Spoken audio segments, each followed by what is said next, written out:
Hi, I'm Alyssa Crowder. Nice to meet you. I'm Betty Donaldson. Betty Donaldson, nice. So, is this your work behind you? Not my work, but I own these paddles.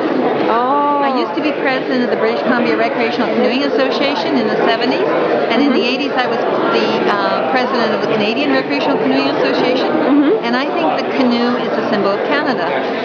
And what we tried to do here is from sea to sea to sea, and we have a birch bark Iroquois canoe that's handmade, and we are going to be carrying the dugout canoe that belongs to the Indian band here later on this afternoon. So we have a dugout canoe from the west coast and a birch bark canoe from the east coast.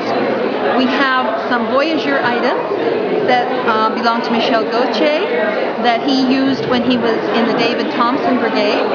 And this paddle was part of a Parks Canada Brigade when we went from Fort St. James down to Fort Langley in 1986, and it won a national award.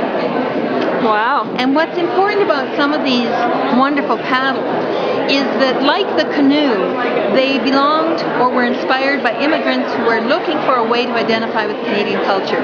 So Chris Walter, who will be here later on this afternoon, was a German immigrant, and he wanted to build up his sense of being Canadian, and making this canoe was his way of doing it. And this canoe is made by a man who lives in Ontario, and he was originally Finnish. And it's in the style of the ancient voyageur paddle, long and narrow. And this canoe has a Norwegian design on it. You can see the flowers. And that I got in Calgary. And again, the Finnish and the Norwegian people, or immigrants, really wanted to identify with being Canadian, and making these designs on a blade help them become more Canadian, they felt. Nice. I think it's wonderful. That is. And then this one, in the 1970s, we still used wooden paddles, and I broke that whitewater canoeing. And a Dutch friend of mine, another immigrant, made that design for me. So it's an Aboriginal design, but it's done by an immigrant. Nice.